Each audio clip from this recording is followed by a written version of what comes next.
Hey Collective, welcome back. I hope you're having a good day today. So, for years, I honestly thought I was broken. Like there was some deep fundamental flaw running through my core, and its name was anxiety.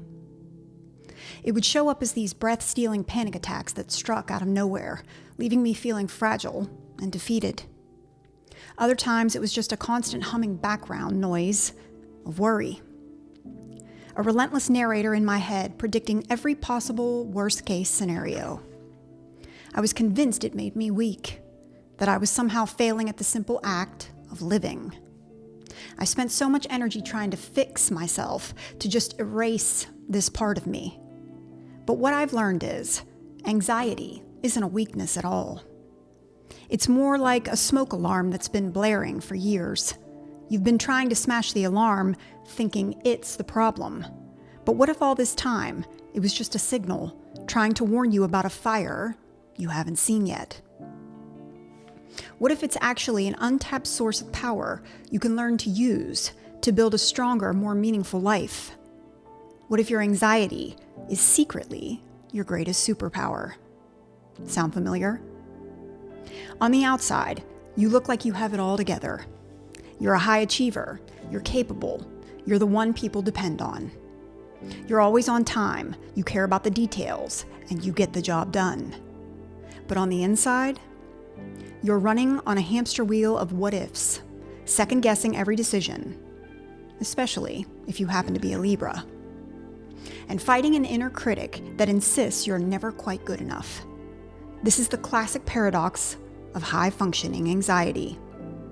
It's like you're in a canoe that everyone sees gliding smoothly across the lake, but underneath the surface, your feet are actually paddling frantically just to keep from sinking.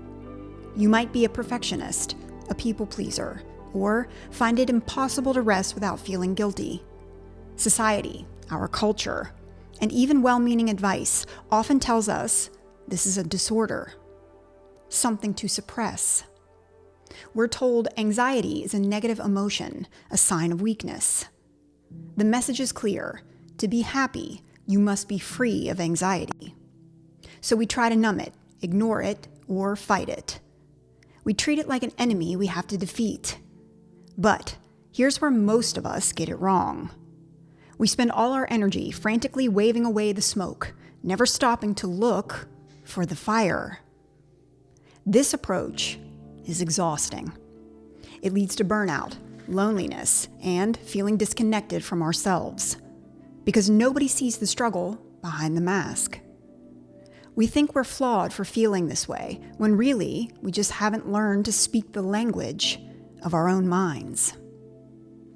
The turning point for me, and the core idea I really want to share with you today, is a radical mindset shift. It all started with one simple question. What if anxiety isn't the enemy? What if it's an ally in disguise? And this isn't just some feel-good idea. Think of your anxiety as a highly sensitive car alarm, designed to go off when a predator was trying to break in. The problem is, now it goes off for a work deadline or a tough conversation. The alarm isn't broken, it's just doing its ancient protective job. The key isn't to rip the alarm out of the car, but to learn how to listen and understand what's a real threat versus what's just a cat walking on your hood. This starts with what a Stanford professor, Carol Dweck, calls a growth mindset. Instead of thinking your anxiety is a permanent flaw, a growth mindset sees it as something you can manage and learn from. Research shows that simply believing you can manage your anxiety helps buffer the effects of stress. When you reframe anxiety as information and energy, everything changes. It's like tuning in an old radio. At first, all you hear is chaotic static. But with a slight turn of the dial, that shift in mindset, the noise clears and you start to hear music. You stop trying to silence the messenger and start listening to the message. And you discover this powerful emotion is actually trying to hand you your superpowers. So, how do we actually do this? We start by finding the hidden strengths inside the anxiety itself. First up is the spotlight. I want you to think about what makes you anxious. Where your life is headed? A tough conversation with your boss, a parent, or a spouse? Your kid's future? Or how are you going to get the guy or the girl to notice you? That nagging what-if list isn't random.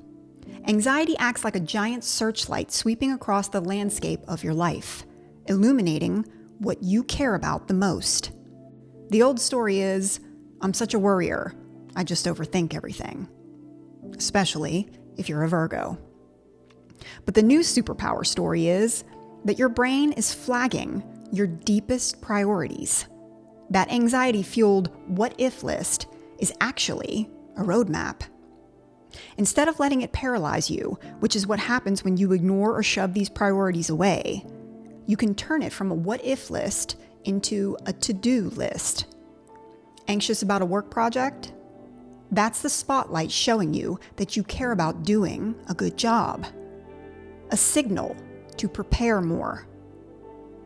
Worried about a relationship? The spotlight is showing you that the connection matters to you. A signal to communicate. Anxiety literally forces your brain to pay attention. A moderate level of anxiety can sharpen your focus. It's a natural alarm system cutting through the noise. Your job is to stop being blinded by the light and start looking at what it's showing you. Just pause and ask, what does my anxiety want me to focus on right now? The second superpower is the simulator. If you have anxiety, you've probably been told you catastrophize. You run endless loops of what can go wrong. The old story says, this is a destructive habit. But what if you don't have an overactive imagination, but a high-powered simulation engine?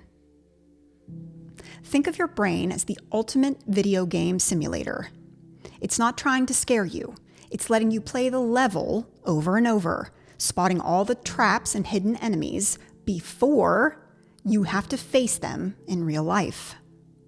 Your brain isn't just worrying, it's running simulations. Anxious people are often brilliant problem solvers because they already thought of 57 ways things could go wrong. While others walk into a situation unprepared or willing to wing it, the anxious achiever has already mapped out obstacles and developed contingency plans. The key here is to give the simulator a job. When your mind starts spinning what-ifs, don't let them run wild. Grab a piece of paper and get them out of your head. Write down each worry and one concrete step to deal with it. What if I bomb the presentation? Okay, I'll practice the opening until it's second nature. What if the client hates my ideas? Okay, I'll prepare 2 backup options. Suddenly, you're not worrying, you're strategizing. You're turning chaotic energy into strategic foresight. The third superpower is the fuel. Honestly, anxiety is pure energy. It's your body flooding with adrenaline, designed to get you to move. The old story says we should suppress this jittery, uncomfortable feeling. The superpower perspective sees this as a wild horse, powerful, energetic, and untamed. The old approach is to try and lock it in a stable where it just kicks and thrashes. The new approach is to learn how to saddle that horse and ride it. That restless, urgent feeling is raw horsepower. The fear of failure, when you learn how to use it, becomes an intense motivation to succeed. The trick is learning how to ride this wave of energy.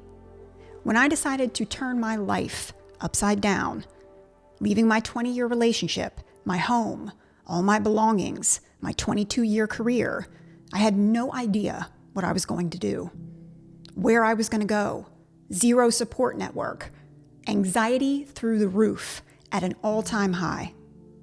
But something just clicked, and I knew I'd be fine because I was going to make sure I was fine. I'll be damned if anyone is going to tell me that I'll never make it on my own. Fuck you. I'll do whatever I want to do. I'll put myself through school, work full-time, start a new career, heal myself, and teach others how to do the same, while you're still stuck right where I left your ass. See what I'm saying? That's what riding the wave of anxiety can do for you if you focus it. A powerful technique is called reappraisal. It turns out anxiety and excitement are physiologically almost identical. It's much easier to channel that energy into excitement than it is to force it into calmness. So friends, next time you feel that surge, instead of telling yourself to calm down, try saying out loud, "I'm excited." Grab the reins, and instead of trying to stop the horse, tell it where to go. Turn its power into performance and creativity. That will propel you forward. Finally, the fourth superpower is the empathy engine. Living with anxiety means you're intimately familiar with vulnerability and fear. The old story tells us this makes us fragile, too sensitive, or mentally unstable. The superpower reframe reveals that this sensitivity is a source of profound human connection. Think of it this way. Having anxiety is like being a deep-sea diver. I've explored the dark, deep, pressurized depths of my own mind. So when I see someone else struggling, I'm not just someone on the shore shouting advice. Because I've been to the deep, I can dive in with you, sit with you in the pressure, and show you the way back to the surface. This capacity for empathy is a cornerstone of great leadership and deep friendship. Because I've felt it since I was 4 years old, I can sense it in others. I can see behind the mask people wear, because I once wore that mask too. It allows me to say, I see you, and you're not alone, and truly mean it. I don't care what anyone says. This isn't weakness. It's a profound strength that I can use to help you turn your struggle into a gift. Okay, understanding these superpowers is one thing. Actually using them is another. It's a practice, not an overnight fix. It starts with a few small intentional shifts. First, ask. Don't avoid. When that wave of anxiety comes, your instinct is to run. Instead, get curious. Imagine anxiety as a messenger knocking at your door. Instead of hiding, open the door and ask, what are you trying to show me right now? You're not a victim of this feeling. You're the manager of the signal. Second, change your damn mindset. Remind yourself that anxiety isn't a fixed part of your personality. It's a response you can influence. Research shows even a single lesson on this idea can have lasting benefits. So by watching this episode, you're already winning. You may not know how to manage this feeling perfectly yet, but you can learn. See every anxious moment as a chance to practice. Finally, love yourself and show yourself some compassion. You will have days when your anxiety wins. You will fall back into old patterns. This isn't failure. It's a part of being human. The antidote is to treat yourself with the same kindness you'd give a friend. Acknowledge the struggle without the judgment. For years, I believed I was broken. That constant hum of worry, the sudden storms of panic, I saw them as proof I wasn't good enough. I now know I wasn't broken at all. I'm a fucking superhero who hadn't discovered her powers. That internal alarm I called anxiety, it's not a flaw. It's a feature. It's not a faulty alarm, but a sophisticated guidance system. It's a spotlight that shows me what I care about. A simulator that helps me prepare. A source of fuel that drives me. and an empathy engine that connects me to others. Look, this journey isn't about eliminating anxiety. A life without anxiety is a life without passion, ambition, or growth. Think about that. It's about changing your relationship with it. It's about learning to listen to its signals, harness its energy, and use the power for good. Your anxiety isn't a curse. It's a call to a more aware, prepared, motivated, and compassionate life. So quit fighting it and start using it. If this helped, or you were able to gain something from it, please like and subscribe. And until next time, friends, keep healing. See ya.